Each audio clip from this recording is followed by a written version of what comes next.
وہ محبت والا ہے، جو پیار والا ہے، وہ اچھی دعوت ہے۔ یہی ہم میسج دنیا کے کونے کونے میں ہم انشاءاللہ پاکستان سے پیش کریں گے۔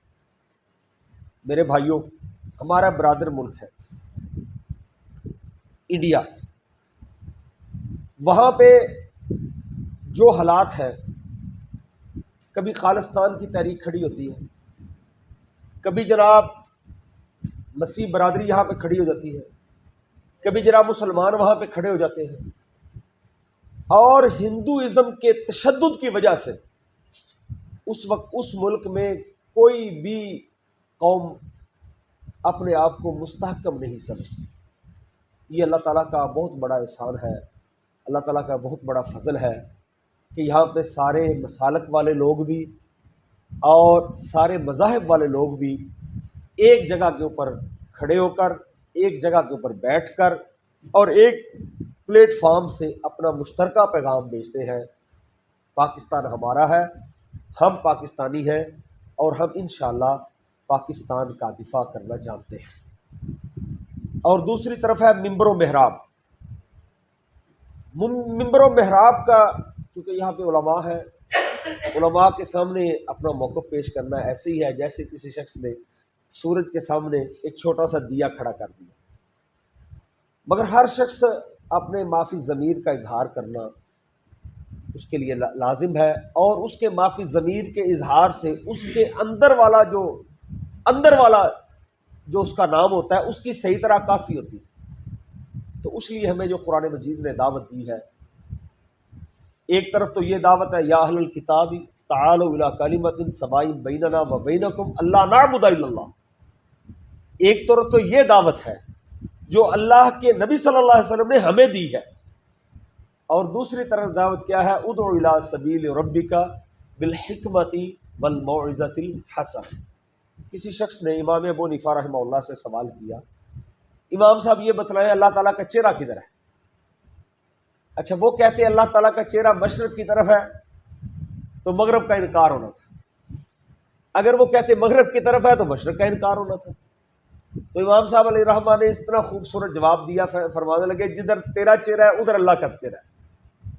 یعنی بات کرنے کا مقصد ہے جدھر بھی تو نظر دوڑائے گا ادھر تمہیں تیرا اللہ نظر آئے گا۔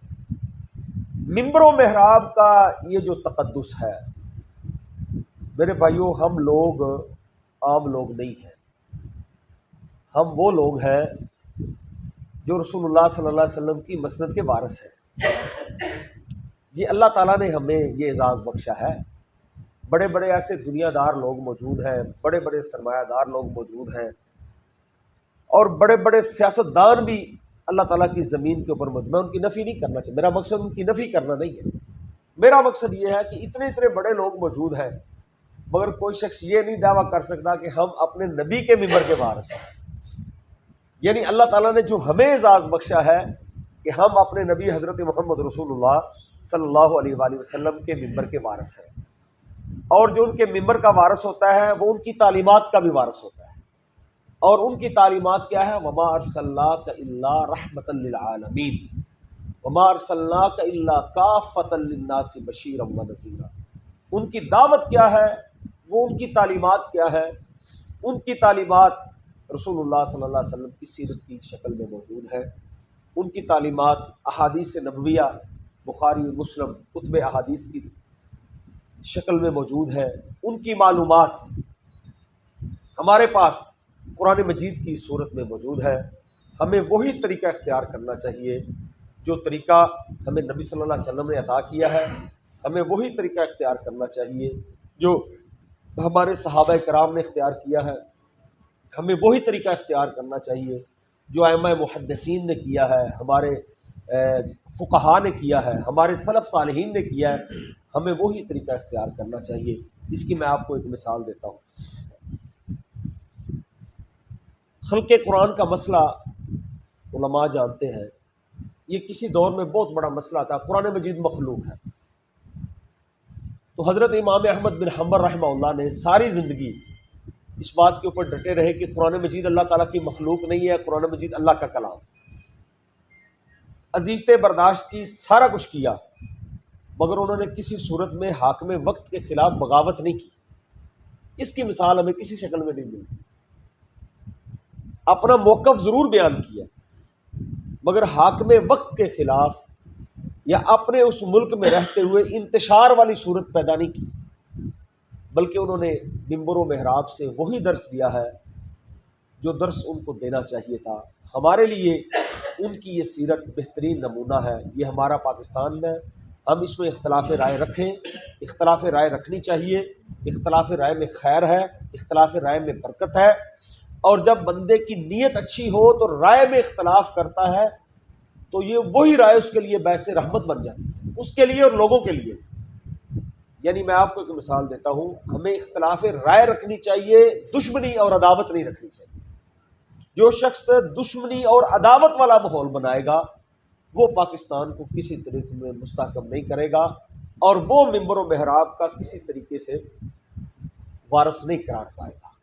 اختلاف رائے رکھیں، صحابہ کے دور میں بھی تھی، اب بھی ہے، قیامت تک رہے گی، مگر اس میں وہی طریقہ اختیار کرنا چاہیے جو اللہ تعالیٰ نے ہمیں بتایا ہے، ادع الی سبیل ربک بالحکمت والموعظۃ الحسنہ۔ یہاں پہ ہمارے جو میزبان ہیں ان کا تعلق دیوبندی مسلک کے ساتھ ہے، تو یہ ایک بہت بڑی ایک مثال ہے کہ مولانا احمد علی لاہوری رحمہ اللہ تعالی ہمارے سب کے ایک بہت بڑے بزرگ تھے، سکھ تھے، وہ سکھ سے وہ مسلمان ہوئے، پھر وہ عالم دین بنے، پھر وہ بہت بڑے شیخ الحدیث بنے، پھر وہ بہت ولی اللہ بنے۔ تو وہ ساری عمر حضرت مولانا سید محمد داود غزنوی رحمہ اللہ کے پیچھے عید کی نماز پڑھا کرتے تھے۔ جتنی دیر تک وہ زندہ رہے انہوں نے علیحدہ عید کی نماز نہیں پڑھائی، انہوں نے سید داود غزنوی جو کہ اہل حدیث بہت بڑے عالم تھے ان کے پیچھے نماز پڑھتے تھے۔ بہرحال یہ ان کا ظرف تھا، اور ہمیں بھی اس طرح آپس میں، بلکہ انہوں نے پھر اپنی بیٹی کا جو رشتہ ہے وہ بھی ایک اہل حدیث بہت بڑے عالم دین مولانا عبد المجید سودھروی رحمہ اللہ کو دیا۔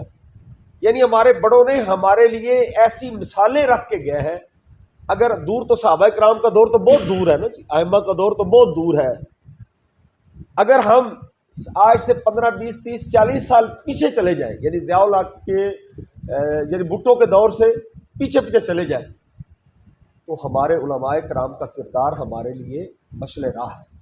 سن 1952 میں جو اس وقت کے علماء نے ایک مشترکہ نکات 22 نکات پاکستان کے استحکام کے لیے، تو وہ بھی تو منبر و محراب سے نکلے ہیں، اور اگر آج بھی اس 22 نکات کے اوپر عمل ہو جائے تو یہ ہمارا ملک، یہ ہمارا پاکستان ایسی لائن کی طرف چل پڑے گا کہ دنیا کی کوئی طاقت اس کا مقابلہ نہیں کر سکتی۔ اللہ تعالیٰ سے دعا ہے کہ اللہ تعالیٰ ہمیں سچا پاکستانی بنائے، سچا مسلمان بنائے، اور اللہ تعالیٰ ہم سے ایسا کام لے جس سے اللہ ہم سے راضی ہو جائے۔ وآخر دعوانا الحمدللہ۔